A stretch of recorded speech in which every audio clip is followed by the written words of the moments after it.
So hello my loves, I'm back with yet another quick DIY video for you guys. I'm going to be doing a Podge transfer. I got the book upside down. A Podge transfer on these wooden letters. And it's not even a transfer. I'm pretty much going to go in and pick pictures out of this Toy Story book for my little grandson. And I'm going to put them on the wooden letters, spelling out his name. It was so hard to find a Toy Story book, but finally I found one. I'm not too sure I'm going to even like this one, so I'm going to do one and see how it turns out to see if I even like it. So this is what I'll be using. Letters, they're like $1.97 from Walmart. The book was $4.74 from Walmart. Mod Podge, $1 from Dollar Tree, and some scissors. So let's get into this video. So first let me start by saying I had to switch books. The other book was limited on the pictures that it gave me. And this comic book I found at Dollar Tree along with this acrylic paint.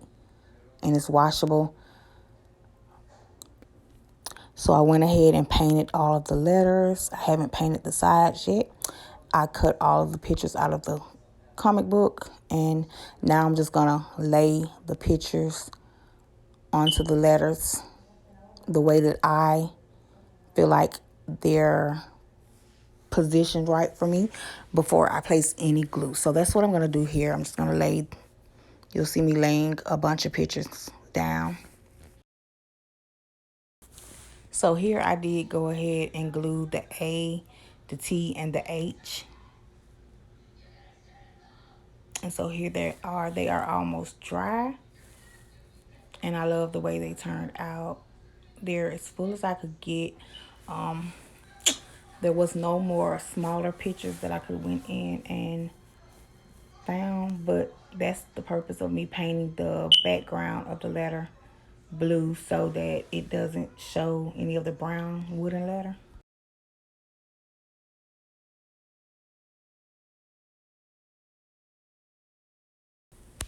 And here I'll actually show you how I glue. And all I do is just place a lot of glue down, lay the picture down exactly where I want it to lay, and then I move on. I didn't show you with the other letters. I'm sorry. But yeah, this is how the process goes for me. So these were fairly fast to make once I kind of knew where I wanted to put the pictures. With this one, I just sort of went along with deciding where I was going to put the pictures as I was gluing. So I didn't map them out the way I did the others. But I still love the way they turned out because I tried to put all characters on each picture and I think it turned out perfectly. So I am in love with these. I am doing these for my grandson, my youngest grandson, Ethan. And the hardest part was finding all of the letters. I originally found 4 of the letters, all except the E from Walmart. And the wooden letters there are only like I think like $1.97 or something like that.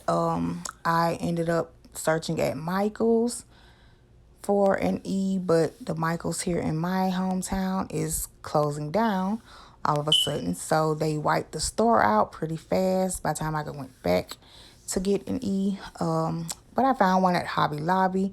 It's a little thinner than the letters from Walmart, but it still served the same purpose, and I am excited to finally get finished so that he can hang them up in his wall.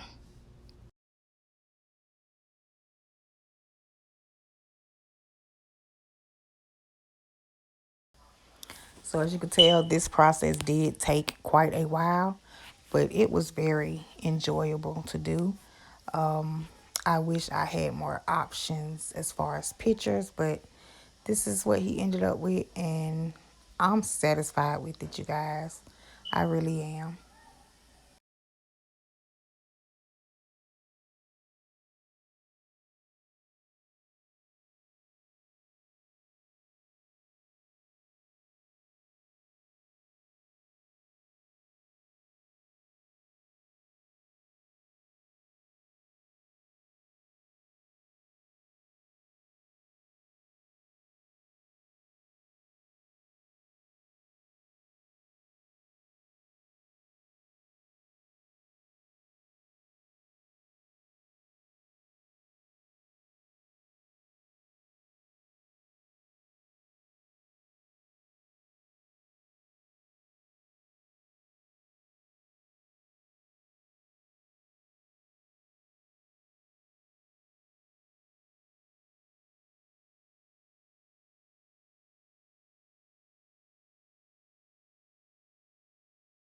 And now that that's done, it's time to go in with the Mod Podge on top of the picture.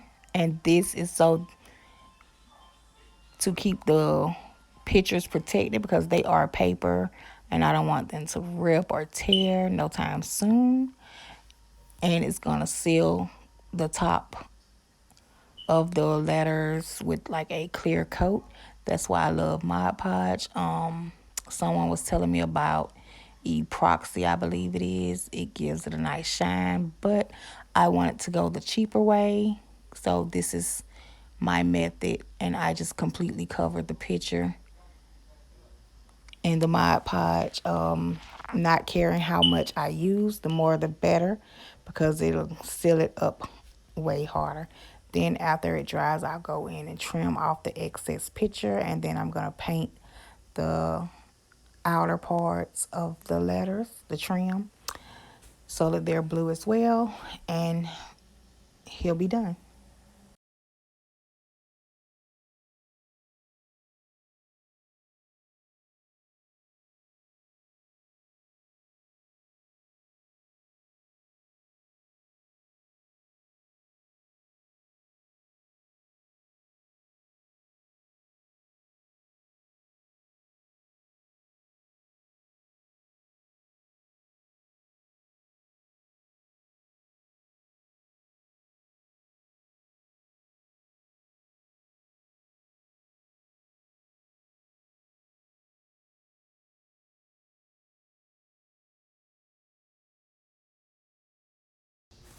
Now once they are dry, as you can see, they have some of the pictures hanging off.